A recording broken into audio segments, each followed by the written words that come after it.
Hey man, how are you? Good. How are you, buddy? Real good. We How's the are weather? literally watching, looking out the window here. We have that hurricane coming up the coast, southern coast here in Southern California, and it's been pretty consistent rain, but Yeah. nothing crazy yet. I guess the brunt of the storm is supposed to come between 2 and 6. There's been flood advisories all over the county, all over the region, and Really? That's interesting, man, because that just happened here. yeah, well, it looks like they got done with you guys, and now it's our turn. So Yeah. Do they have a name for it? Is it like Irene or Hillary, something? Hurricane Hillary. Hillary. Right, right. Yeah, Yeah, and dude. Yeah. I mean, we got slaughtered here with it. I mean, not particularly where I'm at, but like, an hour from here, there was 4 feet of water.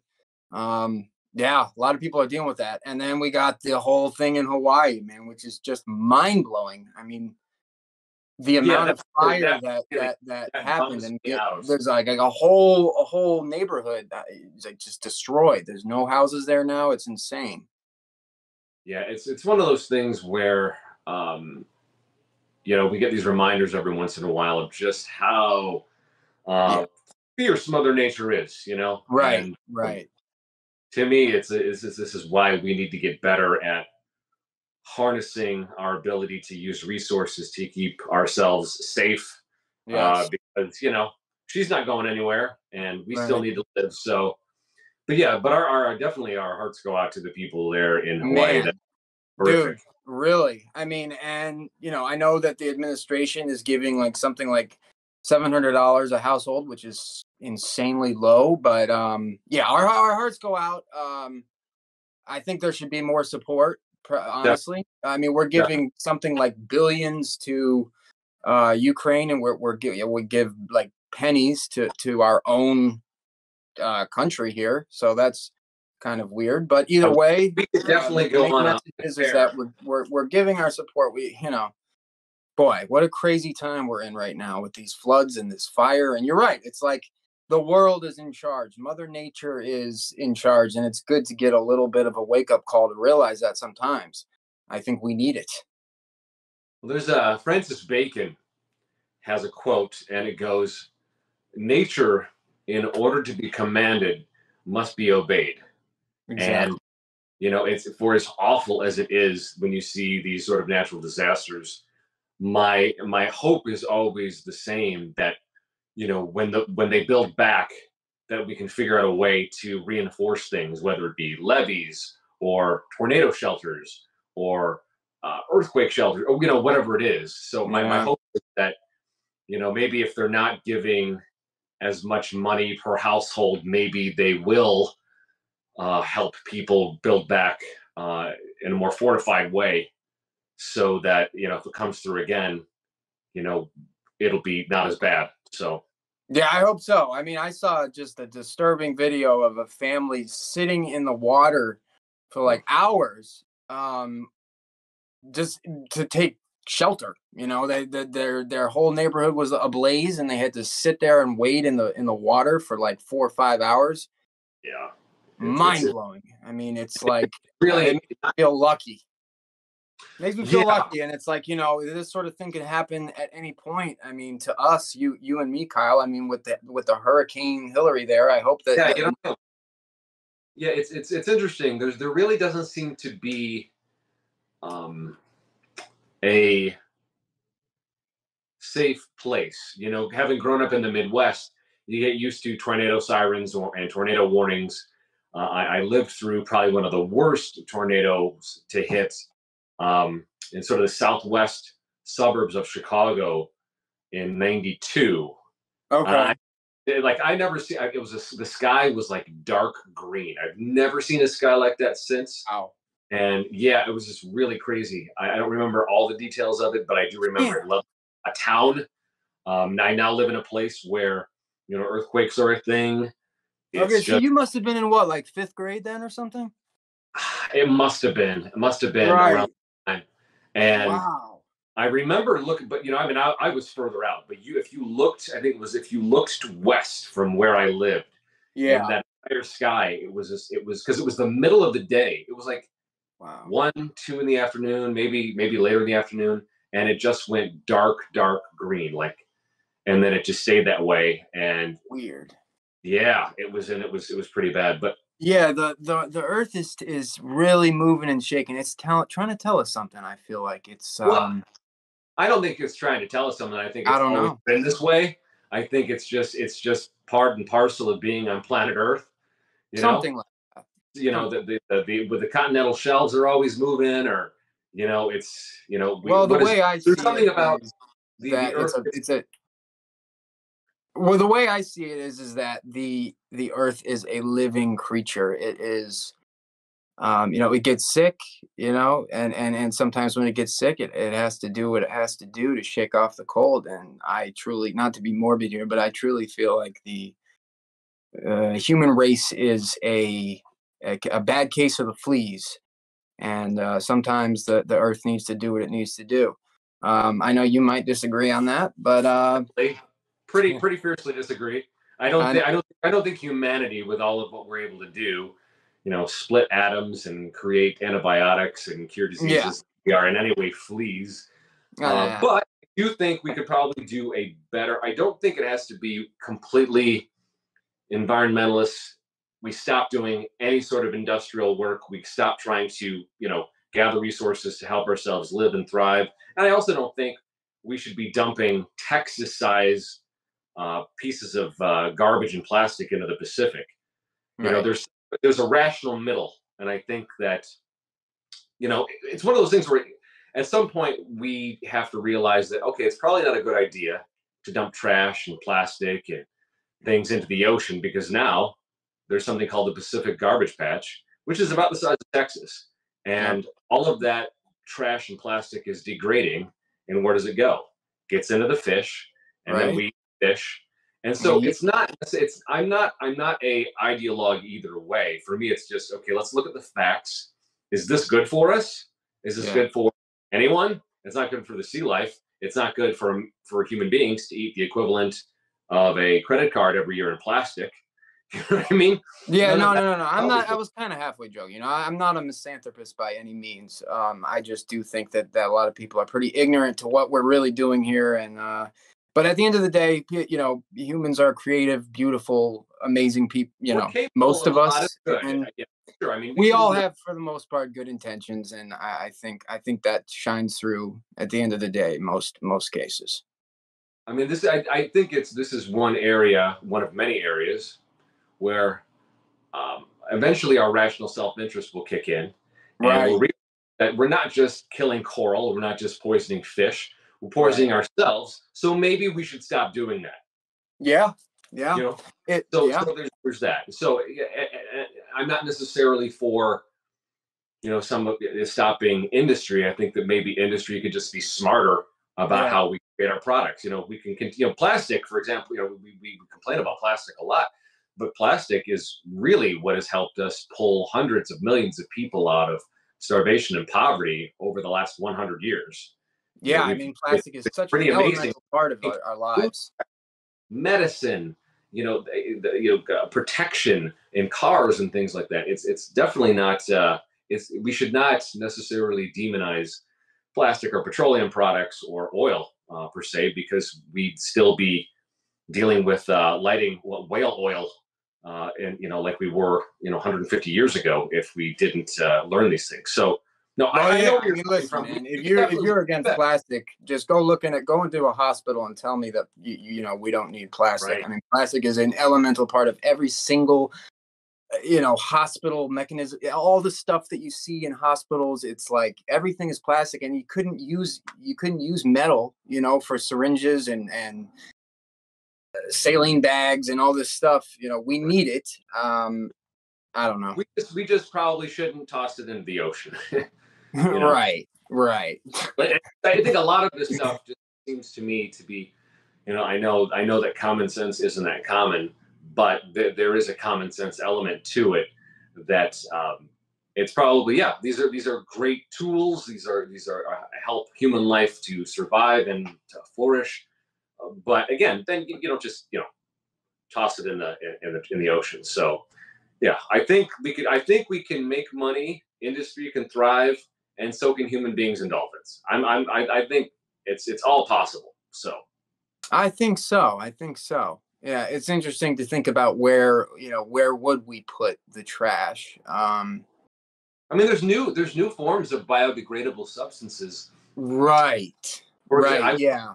Yeah. I It work. might come down to the industry and the way in which they make these things and out of what source. And it might come down to that. I mean, because those pits where we throw all of our trash at some point will, I mean, because it's not biodegrading, like you said. At some point, it's just going to get so big, and there's not going to be place for it. And I think that's why we started to put it in oceans, because it's already happening. A There must shortage of be there space. must be a way you can incinerate a lot of this stuff and then Right.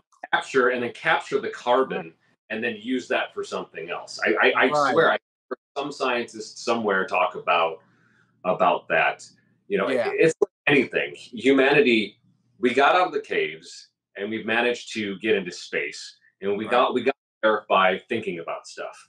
And I think that Right. what is it? There's a quote by philosopher Leonard Peikoff who said, "There is no problem that can withstand the power of sustained thinking." And I think that's absolutely right, because we have, I mean, we just, example after example after example of how true that is. So we just have to think our way out. We just can't be lazy about it. We can't become misanthropes, but we also can't be so utopian that we turn every government totalitarian and then we all lock ourselves away and die. So middle, there's a rational middle out there somewhere. But Yeah. you brought. Who knows? Maybe one day we'll be trashing outer space. We'll have rockets that shoot up all of our trash, and it goes all the way to Well, there you go. I Neptune mean, why or can't we just whatever. launch it into the sun? I mean, the sun. What Yeah, is that? launch it into the sun. Exactly. Nuclear reactor. We're not going to affect the sun with some trash. No, no, that's actually a really good idea. Who knows? I mean, I maybe launching I'll trash. be honest, that occurred to me like when I was a teenager. I was like, Yeah, why can't we just put all the trash in rockets, one yeah, way trip into the sun? We're done. yeah. It would have to be a really complex rocket that had a lot of space, right? And I think we've I mean, only seen Elon's working on rockets it now, so I'm not worried. certain size. So I mean, Elon's working on those rockets now, so I'm not worried. Again, there's where we keep our thinking sustained, and we don't give up. We can figure out solutions. But Yeah, I you like actually that. I like that. you Sustained thinking. sustained thinking. Yeah. Yeah, no problem can withstand the power of sustained And thinking. yeah, I like that. That's who said that again? Leonard Peikoff. Leonard Peacock. All right. All right. Yeah. And that's Peikoff. All right. But I wanted to grab onto something that you mentioned. Yeah. You brought up when we were talking about how plastics being these incredible life-saving Yeah. materials. Yeah. I'd be like, you couldn't run a hospital without plastic. So that Right. means you need oil, you need petroleum products in order to make the plastic to save lives. Yep. But that's why I wanted to jump in there with regard to. I had the opportunity to work an event this week. I worked at a hospital somewhere in LA County. I won't say where. And Cool. yeah. Oh no, it was great. I was just happy for the Cool. opportunity. People Was were it cool. was it was it acting related or No, the no, no. One's on strike still. No, nothing's changed. No, this was my work as a massage therapist. okay, I, yeah, yeah, yeah. I had a great opportunity to work, and I work a lot of different corporate events. So Yeah. things, Yeah. and this was just one more. Yep. And I wanted to be very clear.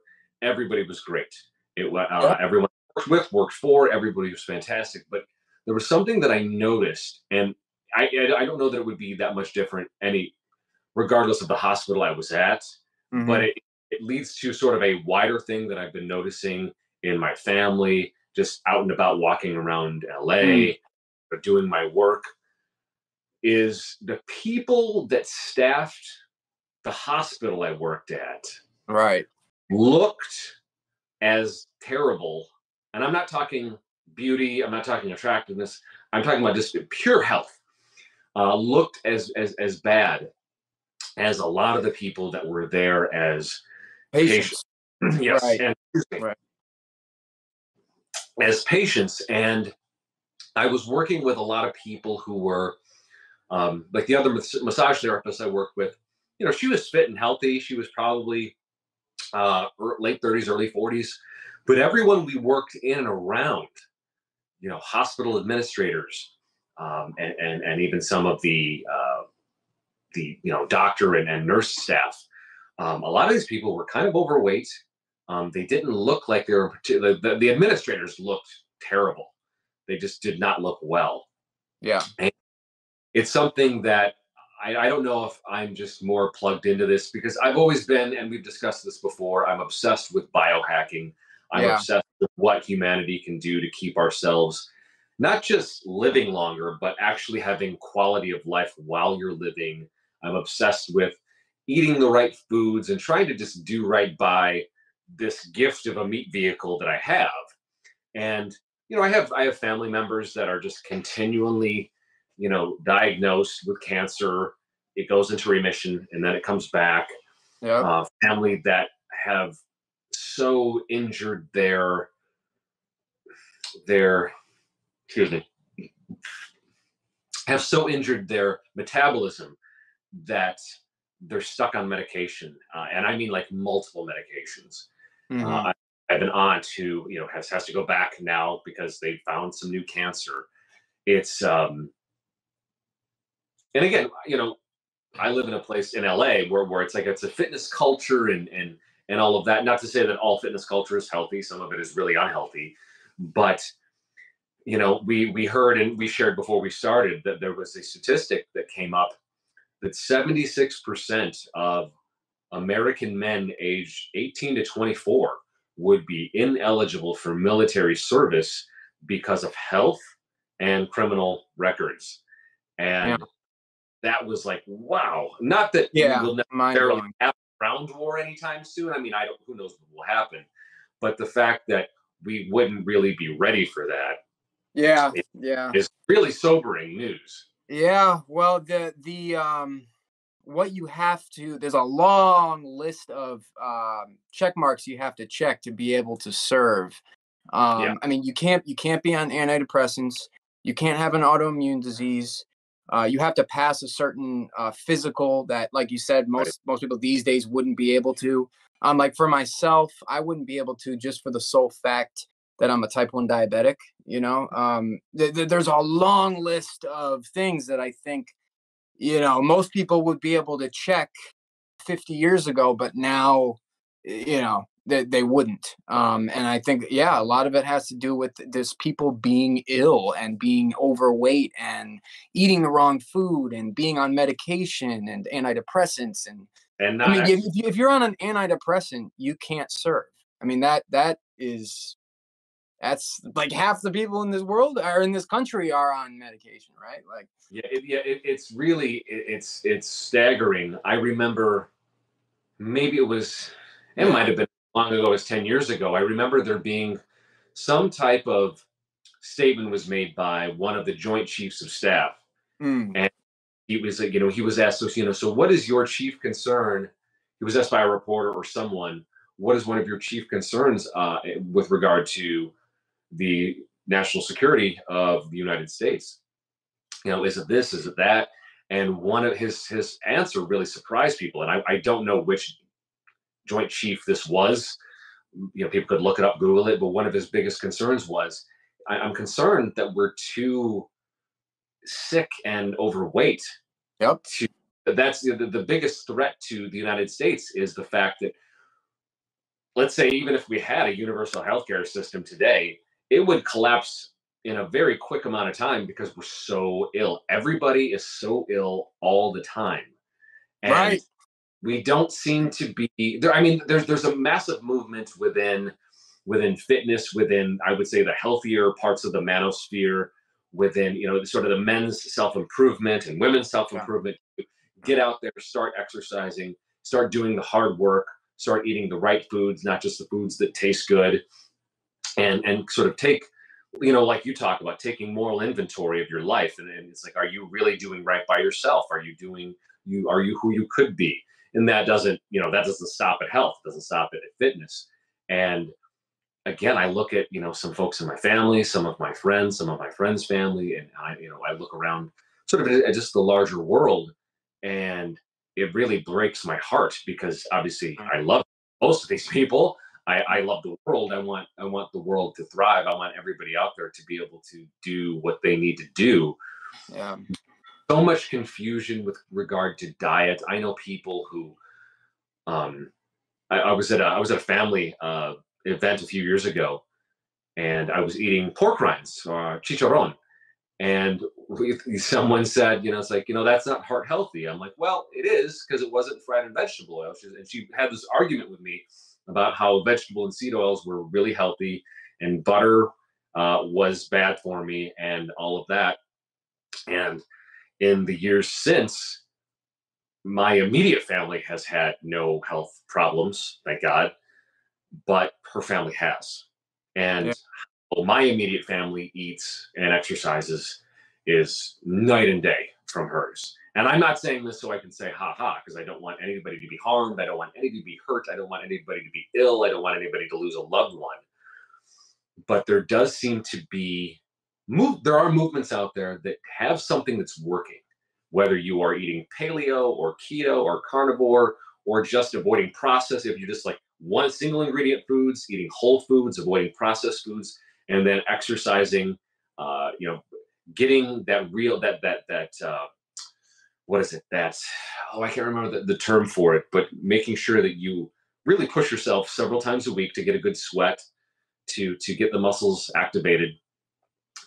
We all have to do that, and it seems like we're going to be dragged kicking and screaming to a solution that's kind of there. Like, you don't have to be a Hollywood A-lister with a trainer and look like Thor. I mean, that's not necessary, but you can do something. You can go on a Well, walk, dinner with your family. You yeah. Well, eating, man, I mean, stop where eating to cake. even start? Where to even start? I mean, let's start with the obesity thing. I mean, it's like if you look at the nutrition facts on some of the stuff you're eating, not you, but us as a whole is eating, is like you can't even pronounce half of the stuff that's in those nutrition facts. And I feel like if you can't pronounce something, you shouldn't be eating it. And oh, man, I mean, there's so much to unpack. Like I mean, personally, I feel like the Food and Drug Administration is bought and paid for by the government, and it's like they kind of want to keep us sick. I mean, they want us to. That's why you said if there's universal health care, it would collapse because everyone would be needing it. Everyone would be um, sucking the life out of that, and it's like Like, I mean, I here's don't the thing. know. Even if you achieve something like that, I mean, would you even have the amount of staff to go around to care for everyone who needs it? And this is one of the points I've made just in private conversation with people, when whether it be friends or family that I talk about this, is I feel that one of the biggest, if you are anti big pharma, if Yep. you are anti, if you're one of those people who's always talking about how they want to get us and they want to keep us sick and they want to keep us poor, this, and not to say that there aren't elements in society that don't want to do that, but I'm not given to conspiratorial thinking. I think it's a form of mysticism. I don't think Mhm. all necessarily based in fact. But if you really wanted to stick it to the man, to big pharma, you would get off your ass and exercise. You Yeah. would drink soda.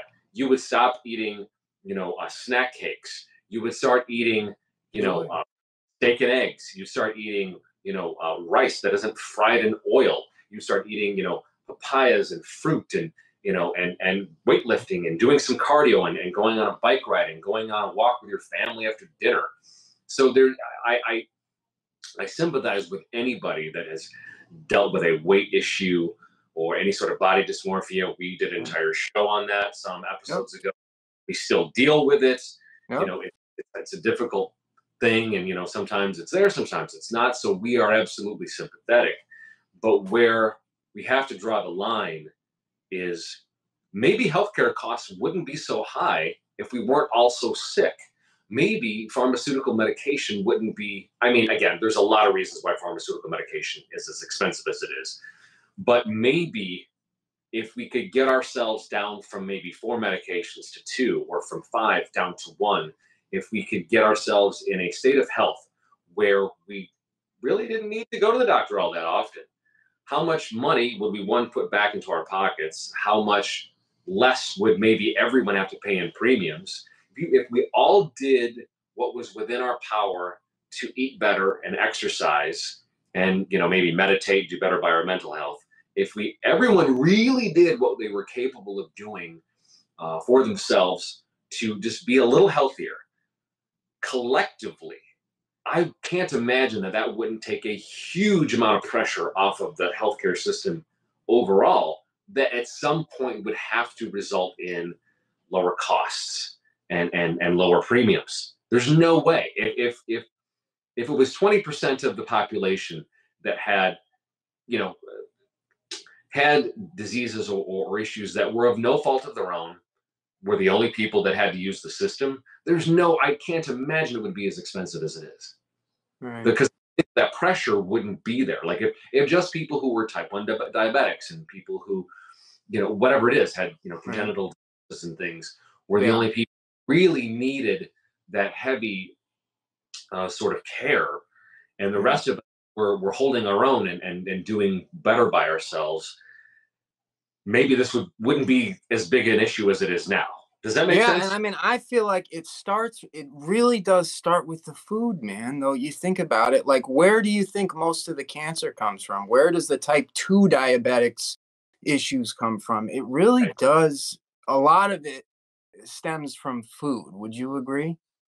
I think part of it does. Yeah. The Okay. other part of it is, like, for example, I have people in my family that are all of a sudden having spinal issues, having neck issues, they're having disc. These are people that are in their 50s ish, Yeah. 50s, but all of them are, guess what all of them have been? All of them have been lifetime smokers. What does smoking destroys collagen? It doesn't destroy just collagen in your skin. Your intervertebral fibrocartilage discs that are in between your vertebrae, that's all collagen.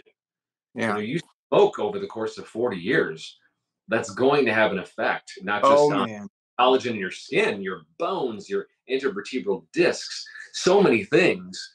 And it really makes me sad, because I know so many people in my family that they've started to retire.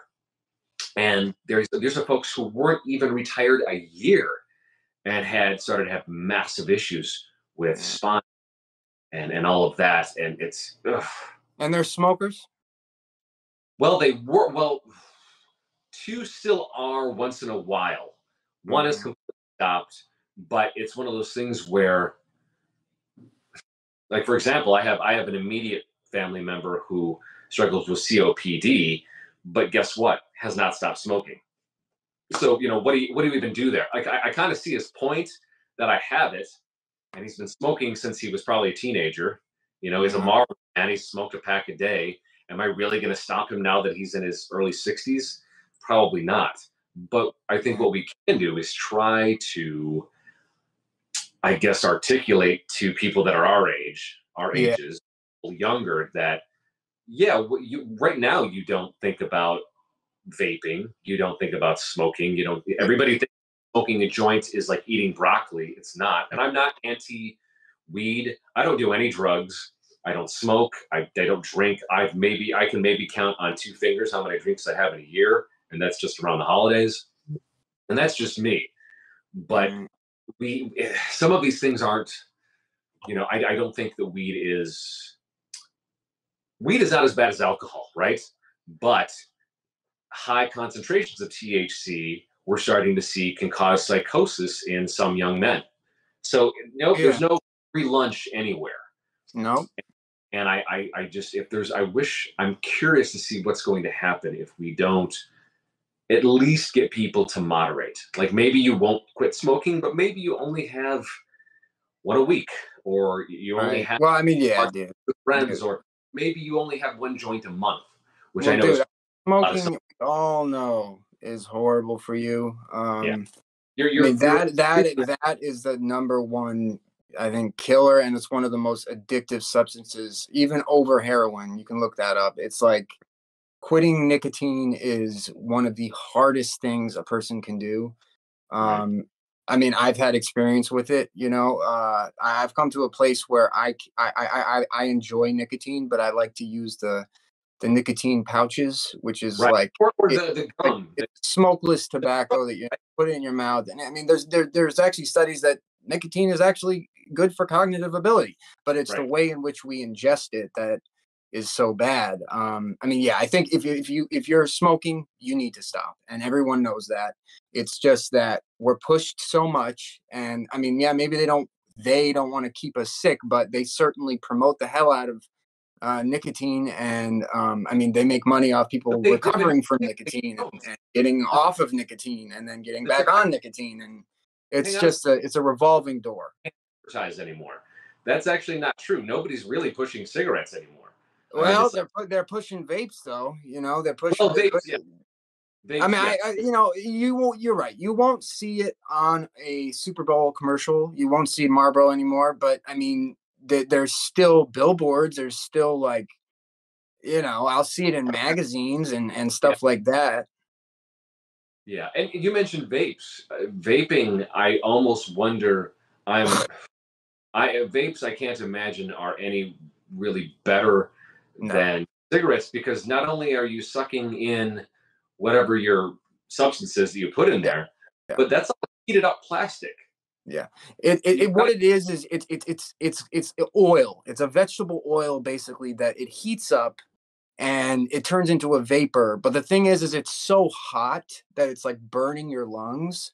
And right. that's where I think we don't have the long-term studies yet to show that that is probably just as bad.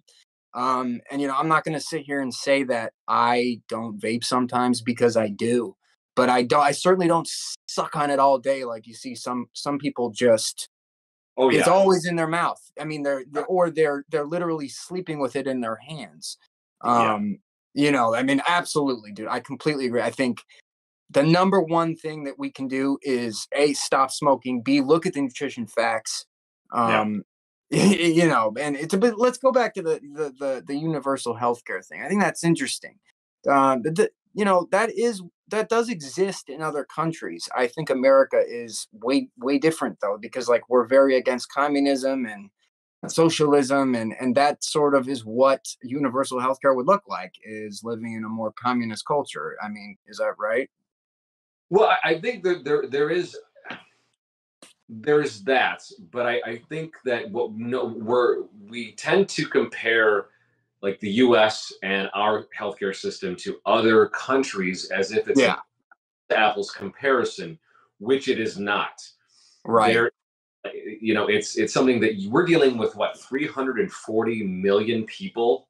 Yeah. So you're dealing with a country of 340 million people, many of which don't know how to be healthy, and Yeah. then a percentage of which percentage of people who have abdicated their own moral responsibility to their own health. Yeah. So do you really want to be taxed at a super high rate to pay for the health of people who don't know how to get healthy Mm. or care? And I, for one, am not.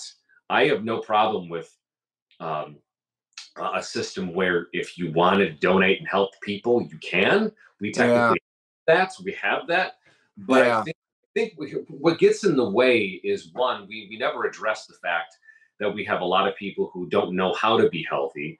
Yeah. They're raised on junk food. Their parents were raised on junk food. They don't understand what it is to eat nutrient dense food. They don't understand that I could take somebody to Ralph's right now. I could get Yeah. you beef liver for pennies on the dollar. I could get you vegetables. I could get you a pot roast. I could throw all that in, and you could be eating, pot roast, potatoes, carrots, celery, and liver all week. It would be satisfying. It would be nutrient dense. It would be healthy. We have this idea in our head that eating healthy is expensive.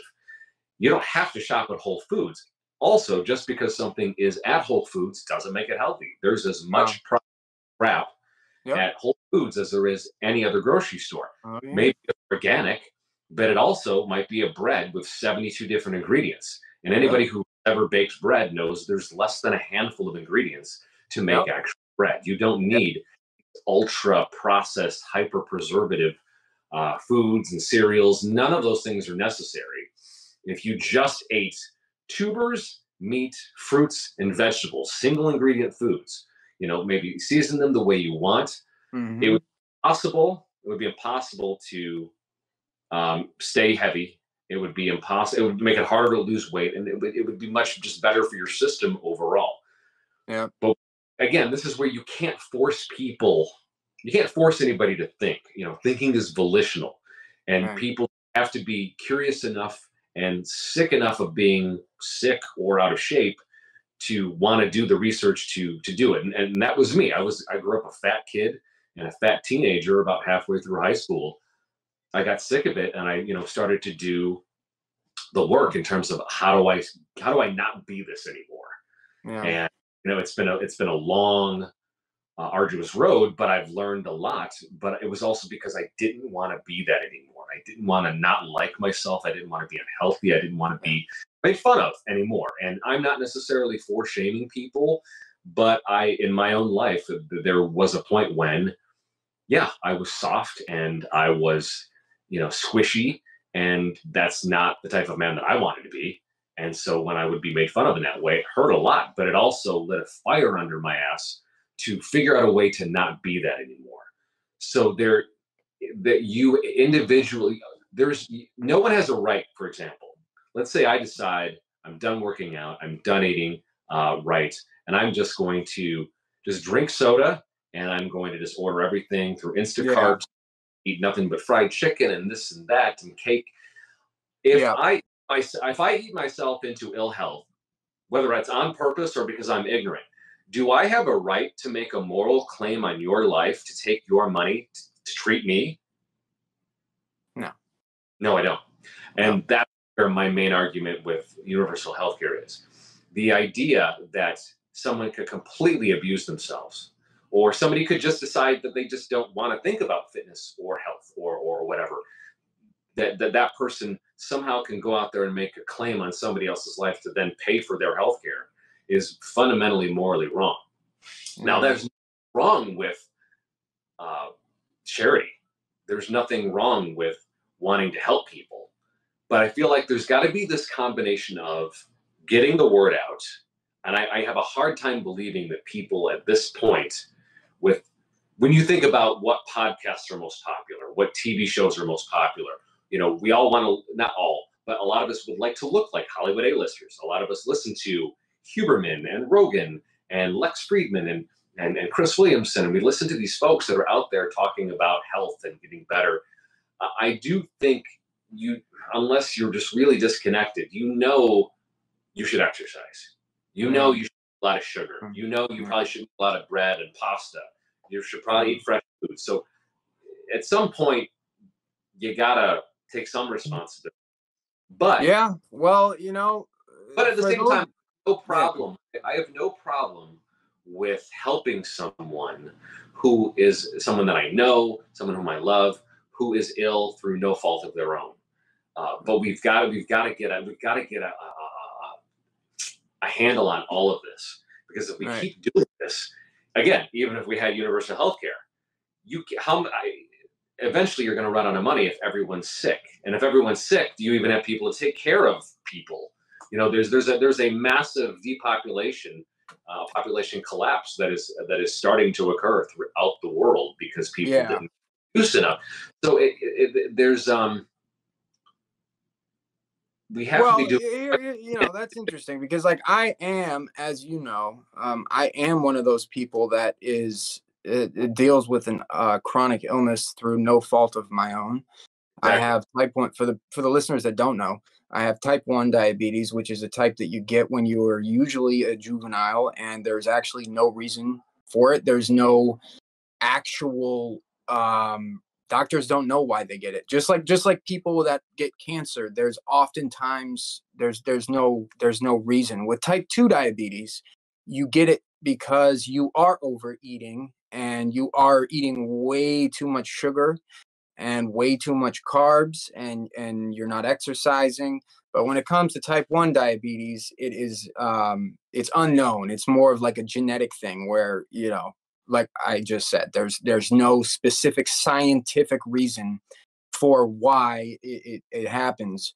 But I do know for myself, universal health care would be very beneficial for me. The medication costs that I have, monthly without insurance is upwards of $3,000.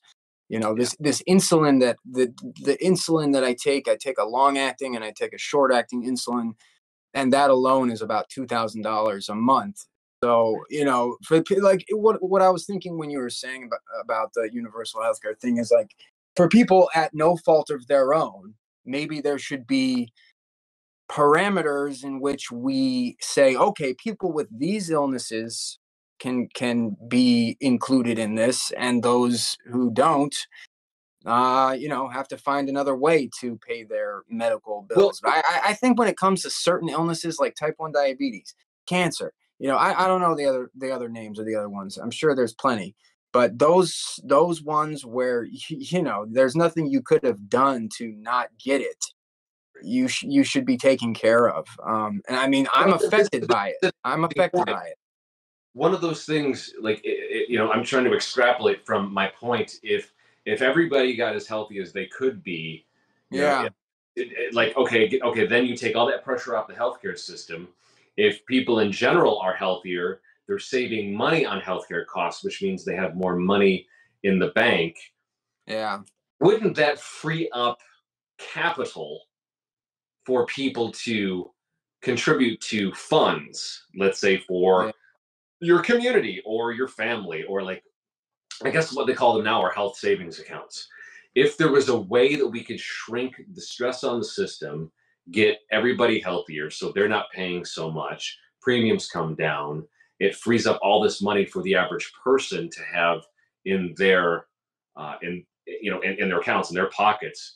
Wouldn't that then make it easier to create like these healthcare funds, these healthcare savings accounts, so that in a way you sort of have that insurance in the event that something happens, that someone says, yeah, so that if we decrease the amount of type 2 diabetics putting yeah, system and pushing the cost of insulin so high, if you took yeah, all that away, wouldn't the cost of insulin drop so that someone like you could then yeah, get needed at a far lower cost and not yeah, have to just drop thousands of dollars? Like, this is yeah, where I wish people could sort of see where I'm coming from, because I don't want it to look like I'm indifferent to human suffering, because I've seen a lot of death. I've had a lot of people die of cancer and other diseases. yeah, Like watching people who are really ill, really, right now, and it's very difficult, yeah, all that. But I wonder, would the care that those people are getting, or the care that someone like you would need, be more effective, more targeted, and less expensive if we could take all of these other technically unnecessary pressures off? Like if you didn't have people who were just riddled with cancer because they smoked all their lives, or because they drank alcohol every day to excess. If you right, had, you reduced the amount of type 2 diabetes in the country by half or more, wouldn't that open things up in a way that we could just treat people who, again, through no fault of their own, or or at least, or even if something, they just didn't know something happened, that we could get people more effective, less expensive treatment.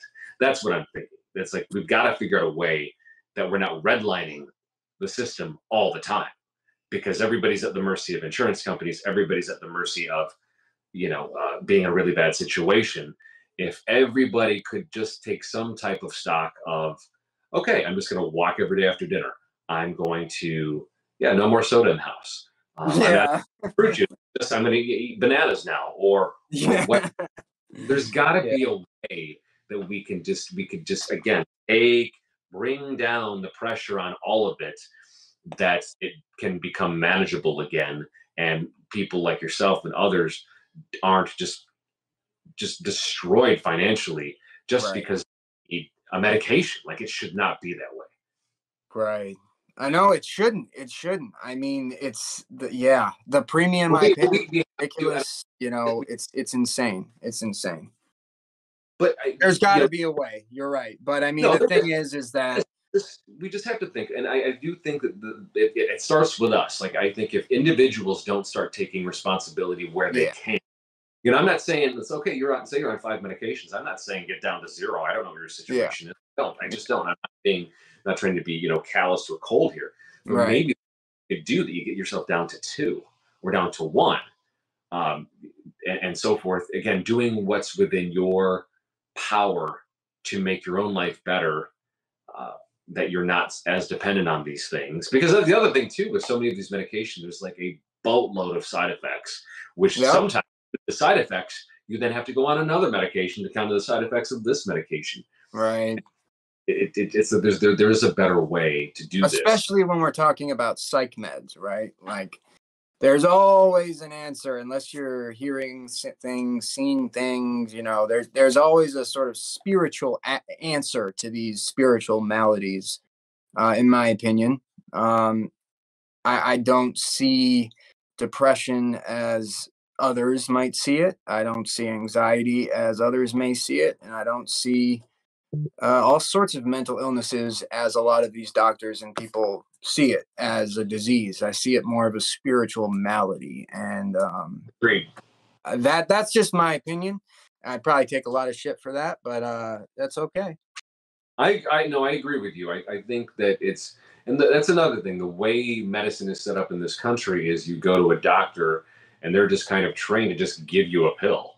Yep. They take one course of nutrition and Yep. that's it. That kind of Yep. explains, that has to contribute to the mess we're in right now. But Yeah. per talking about psych meds, I don't have a ton of experience with it. I do Mm. have experience with dealing with mentally ill people Yep. in my, but I think you're absolutely right. The crisis of purpose Yeah. that what was it? There was a study done of, was it the Amish or the Mennonite communities? And if you look at these communities that are very tight knit, they have extremely low rates of depression, Yeah. anxiety, obesity, all of these things, and it's because it's their purpose is clearly defined in their life. Now, granted, Right.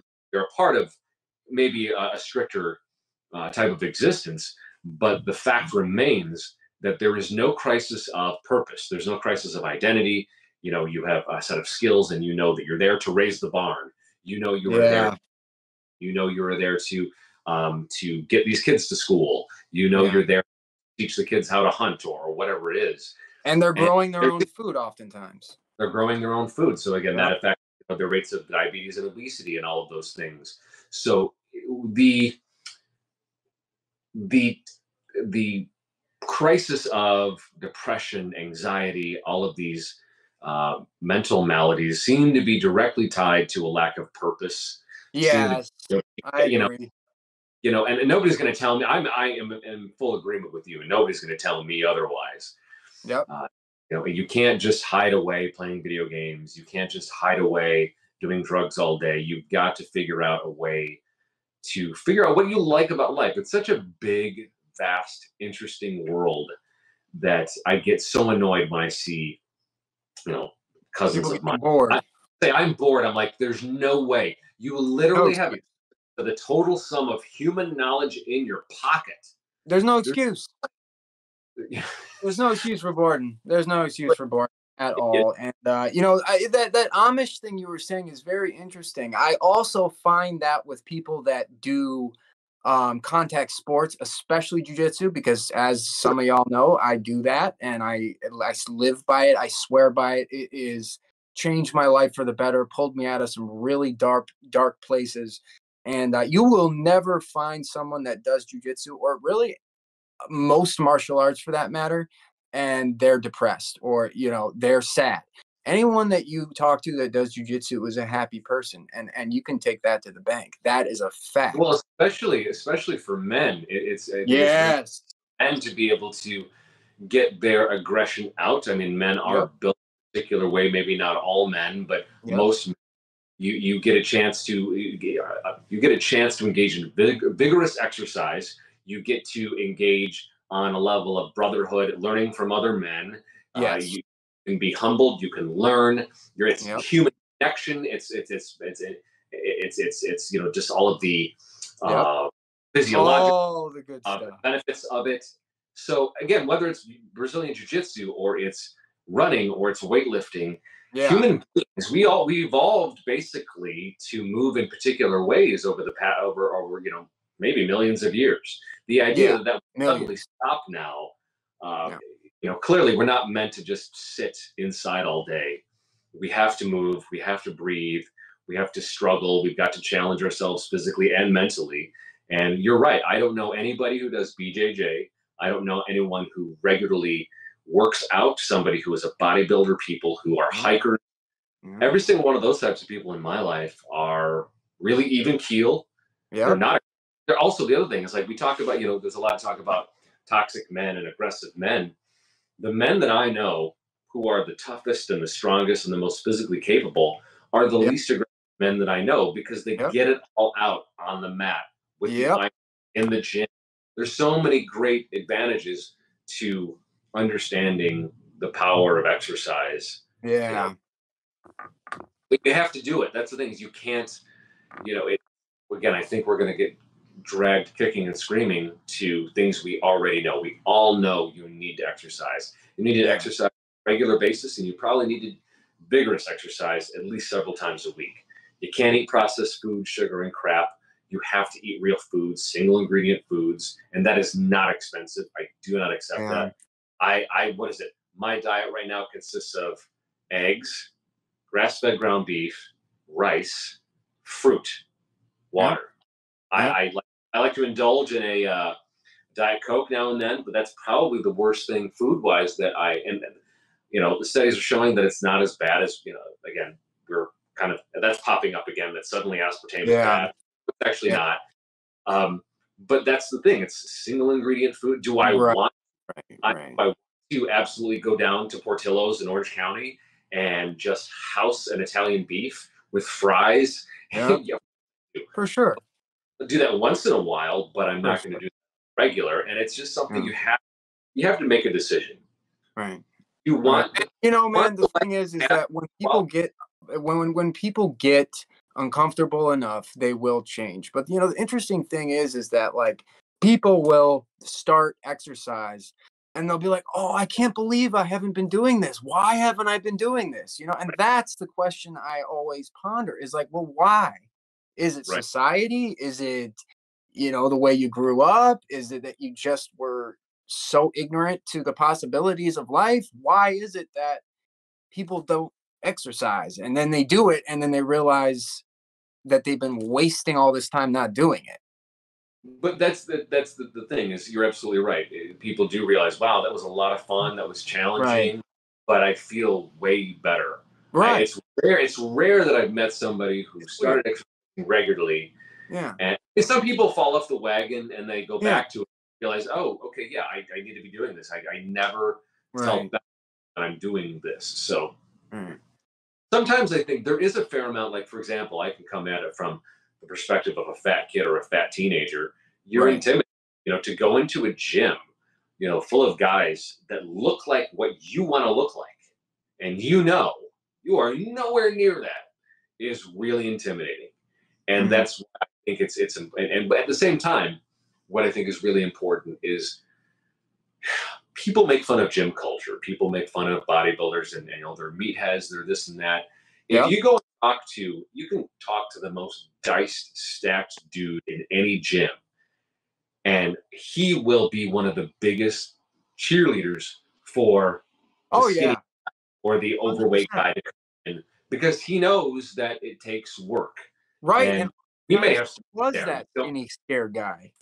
Yeah, gym culture is way healthier than people think. They think it's a hot of toxic masculinity. No, these are guys, and okay, of course, there's the dark side of bigorexia and body dysmorphia. Of course, that exists. But I never, ever in my life, and I've been lifting now for probably 20 years, I don't know, that I've never gone into a gym that I can remember where somebody went in and tried, somebody who was there the first day and was then mocked by the veterans, never happens, by the guys who were what we all want to look like. It's never ever happened. That's some third grade shit. Opposite. I've seen the opposite, where those guys have offered help to people on form. Like, hey, you don't need that much weight. You work on your form, and da da da da da.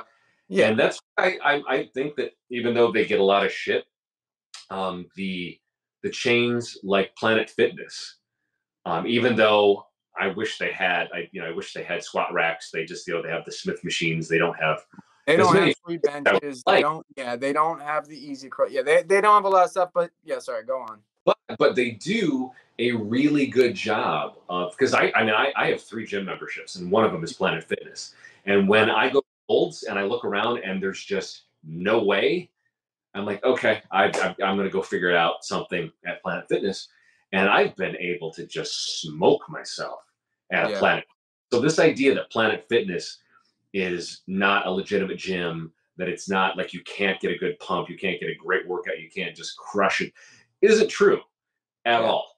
And I see, Unless you're someone who's competing for Mr. Universe or whatever the hell bodybuilding competition. I mean, even then you can, but sure. that is a But ridiculous. a guy like that is going to be at a Gold's or some type of a private gym. He's going to be working with Right. a and Right. all. Right. Right. But there are people. I mean, I see folks at my Planet Fitness that are as diced and Oh yeah. superheroes as much as I do at Gold's, as much as I Oh do at yeah. my gym. So it's what are you doing and the time you have to do it in. If you're the diet is locked in and you're doing the work, you just need to stay consistent and things change over time. Yeah. But that you have to, one, they've established, whether it be when it comes to your health, you have to want to figure out a way to get healthier, to do Yeah. what's within your control. If you're somebody who's, stage 4 cancer, I'm not going to run in there and say, hey, go for a run. I'm not going to do that. No. But most of us, I'd say the overwhelming majority of us can do something, Yeah.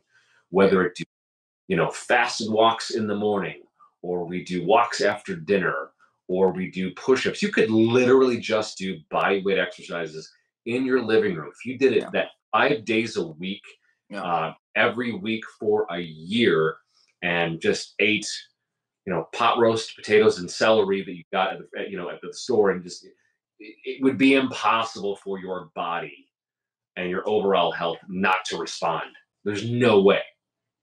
Oh yeah, no. I mean, you can literally just sit in a chair and stand up. Sit in a chair and stand up 100 times. There you go. It's a workout right there. I mean, it's a matter of ignorance to the effects of exercise. Most people just don't know how good it can make you feel, and that's why you hear that statement all the time of why haven't I been doing this? And I think that is what we need to focus on. And And I for think that's what we're saying here on this podcast all the time is we're just trying to give our experience and shed light on what can be accomplished as a person trying yeah, to, you know, I mean, I would never. I mean, and I know you're this way too.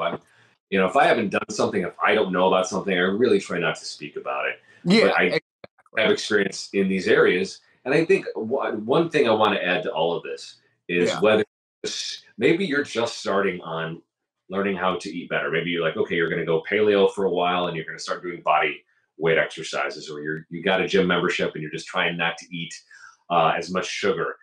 Everybody starts somewhere. You don't have to go from 0 to 100, No. but also understand this, because again, I've been there. I remember being that teenager going into a gym and just being frankly scared shitless that somebody was going to make fun of me because Right.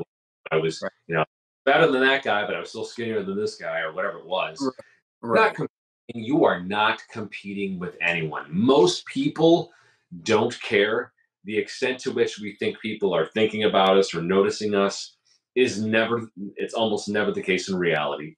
So No. you simply, you get, tunnel visioned and just focus on, maybe you just do all the machines. Maybe you just do a circuit of machines.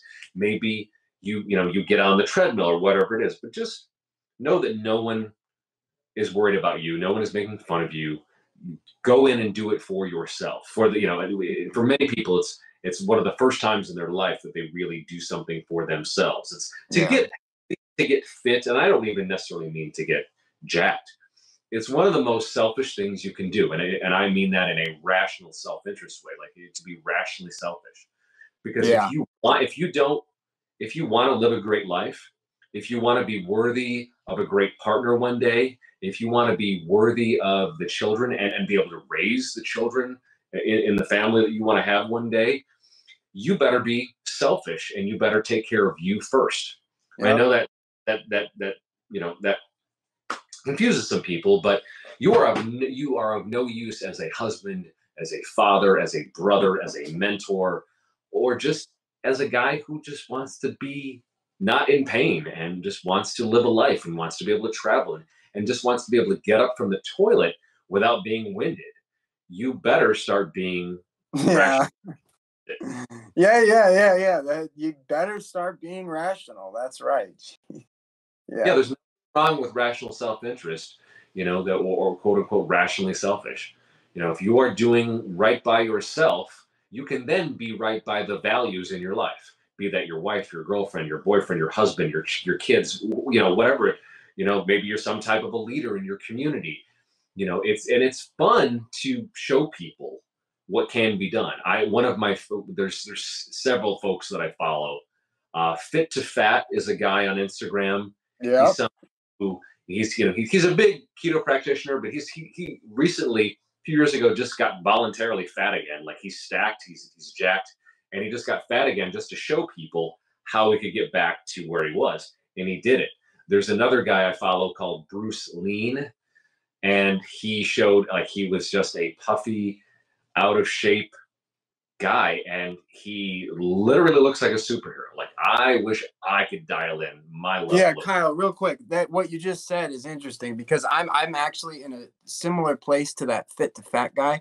I kind of decided voluntarily, you know what, I'm gonna just have a month of, eating pizza a couple times in the month, having a couple hamburgers. I've been working really hard, and I kind of voluntarily put on maybe 10 pounds, to maybe a little more, and I'm looking forward to losing it. And that's Okay. something that I used to years ago be like so down on myself and going in the mirror and looking at my fat and this and that, the next thing. But like, I kind of did this because I know I can lose the weight. I've Right. done it plenty of times. I know I can get back to being shredded and being the way I want to be.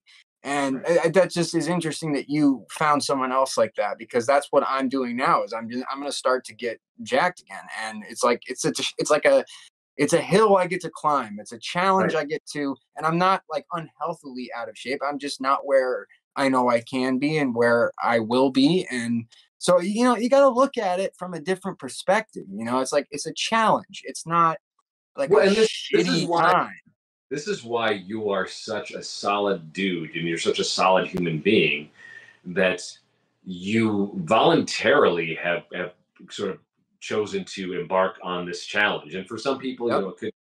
it could be learning a language. It could be I want to learn how to deadlift X weight and all that sort of stuff. And that's something that has to come from within. And Yep.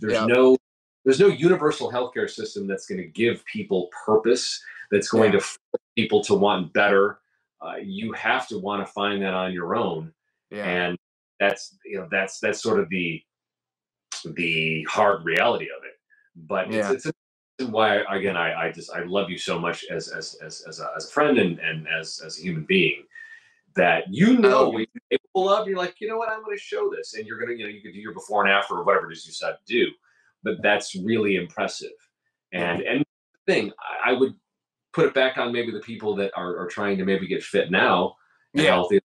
You don't even have to, most people who were unfit and then become fit never, it's like the thought of becoming unfit again, pulling a Christian Bale. Like there's no way. Like I would never voluntarily do that. Sometimes I slide because Right. work life, all that stuff. But I Right. don't something that I would elect to do just because of my own past trauma. Yeah. But you so know yourself so well that you can do this and you can do this and serve sort of as an example of people. It's like, look, I'm not even in your same position, but I can show you it's input output. It's the right food. It's the right activity. Yeah. And that's way more powerful, I think, than any government policy. That's way more powerful than, somebody coming on TV and lecturing you or, Yep. people doing outrage videos or whatever it is. So I love it. I think it's great. Yeah. And Yeah. And I, I wasn't planning on doing it, my man, but after that amazing motivational speak you just gave me, thank you. I love you too.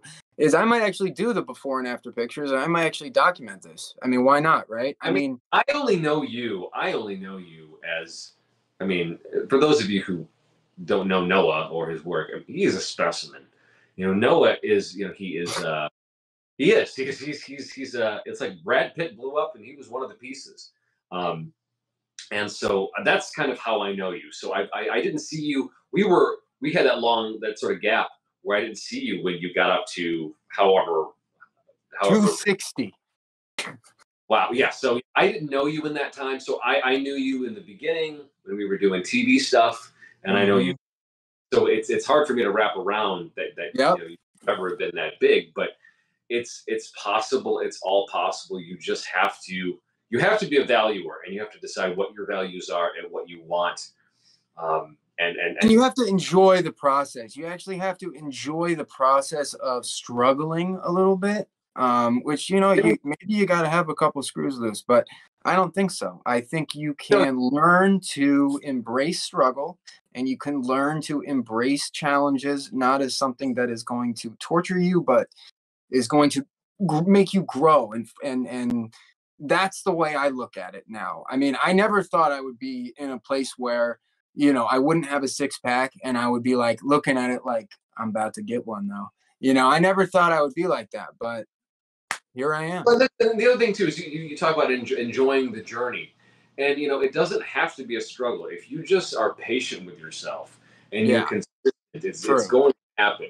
But I kind of want to tie it back to what we kind of started with Yeah, was with again, I'm surrounded by older people, younger people, people my same age that are just riddled with disease. They're metabolically dysfunctional. yeah, They're just dependent on a system that sometimes cares, sometimes doesn't care, sometimes is affordable, sometimes isn't affordable, right. or they're taking all of these medications. And I'm seeing all of that right there should be all of the motivation you need. I don't want to get to my 50s, my 60s, my 70s, and I don't want the next 30, 40 years of my life to be about just managing a bunch of disease and a bunch of Yeah, conditions. I want as much quality of life as I can. yeah, And so it's like, okay, so that means I have to make the hard decisions now, yeah, or continue to make the maybe the less fun choices. But okay, maybe I don't get to always eat the way I want to, but I can yeah, still eat the way I want sometimes. I can still have a drink with my family yeah, around the yeah, days. I still yeah, do these, but ultimately, uh, a greater quality of life. Because we're all getting quantity of life. We're all living longer, but we yeah. just have to make sure that quantity of life has a whole bunch of quality in it too. And Right, right. why it's worth making what might now be hard choices, tough choices, sucky choices, but down the line, you might end up loving eating beef liver. You might love, it's like, okay, well, what'd you have for lunch? I had grass-fed beef patty and papaya, and you know what? I'm good. I'm full. I feel great. Right now that might sound like, ugh, gross, but Yeah, which I want to ask you real quick. How has it been? I know last week you shed light on how you've been eating carbs again. How yeah, has that been feeling? fine. Right. Through. And I think I said in the last episode that I every it was interesting. There were times that I felt great when I was fasting. There were times when I felt great when I was like pure keto or pure carnivore. But Right. and that was I'm being honest, it wasn't most of the time. I always kind of Right. felt a little on edge just Right. because I want a damn banana, just Yeah. because I can't have half a cup of rice really with it. And so it's been what, 3 months now. Yeah. I feel better.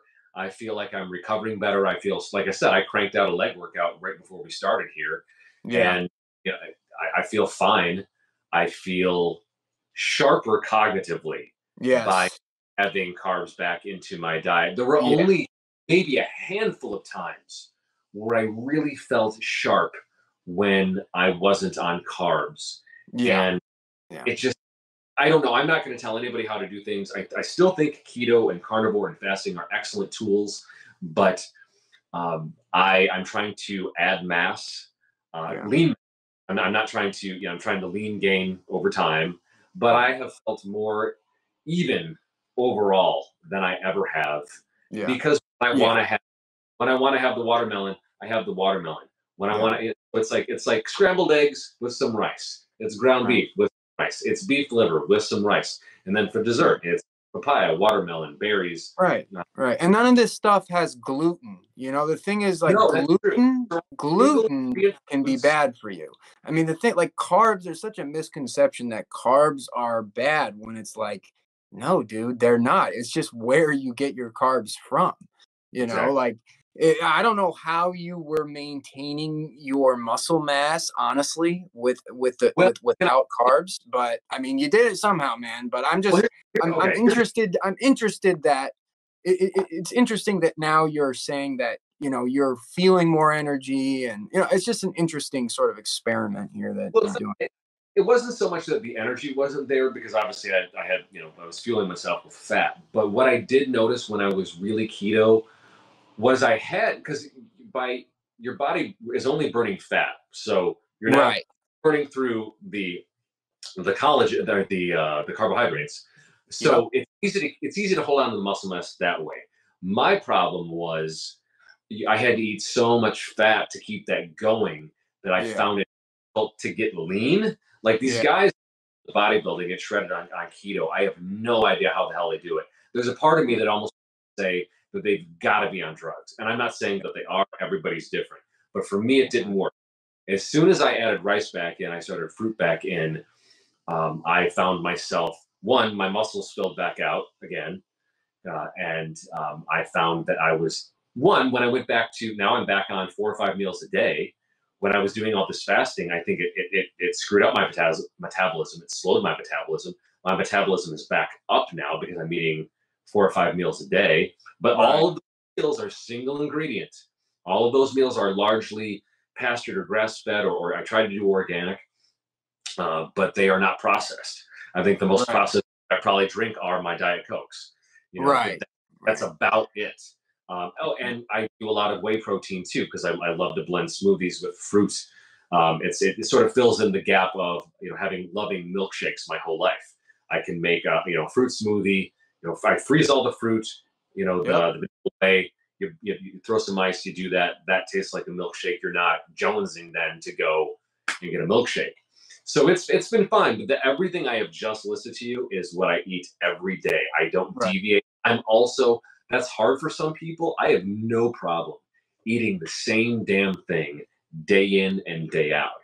Yeah. And that Good. also being able to do that when it helps you can track your macros, track your food.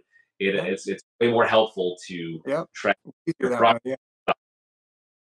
100%. 100%. I'm the same way. I could eat the same stuff as, I mean, it's because it's good, right? I mean, Right, I've been doing that right. too. I've been eating, we have a really nice blueberry stand down there. I go get blueberries. We have kale in the backyard. I'll just pick that fresh blueberry kale smoothie with some whey protein and raw milk. Man, nothing beats that. I love that. Yeah, I mean, it's again, to the extent that it's clean in terms of it's not processed, I think you're Yeah. just be better off. You're just Yeah. gonna be, Yeah. but I don't know. I wish there was a way that I could impart the stuff that I've learned, the stuff that I know has helped me to so many of my family. And it's like some of my family, they're not going to listen. And some of them, they're too far along. It's like, what do you do now?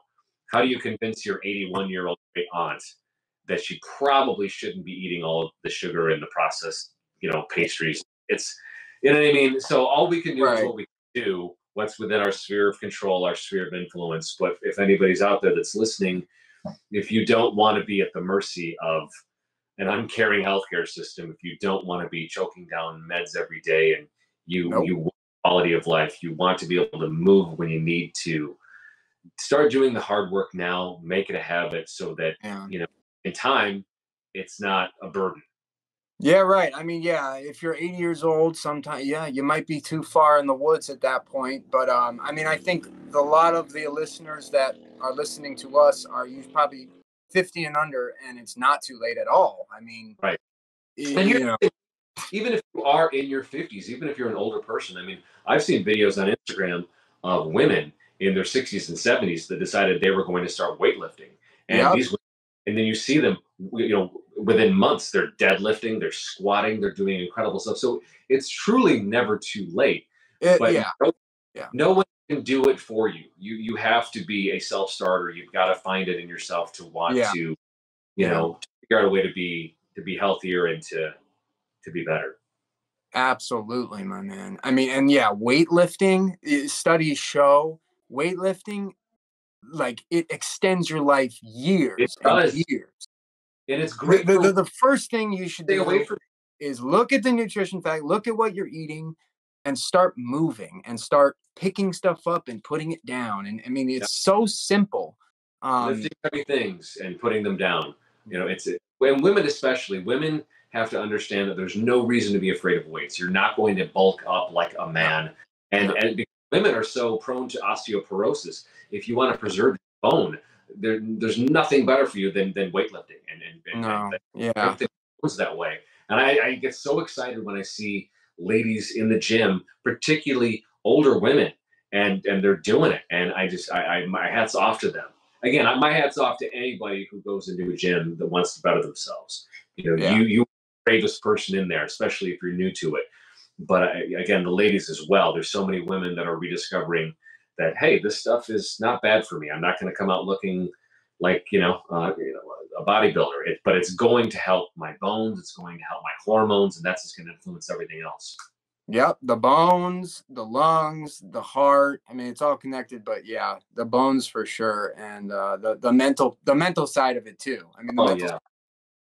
When you're able to add weight and you go in and you do something that scares you, and then at the end of the year you're putting up weight you never thought you'd be able to put up, the sense of accomplishment and the pride in your character that you've earned, Yeah. that that's amazing. That's great. Yeah. I want everybody to have that.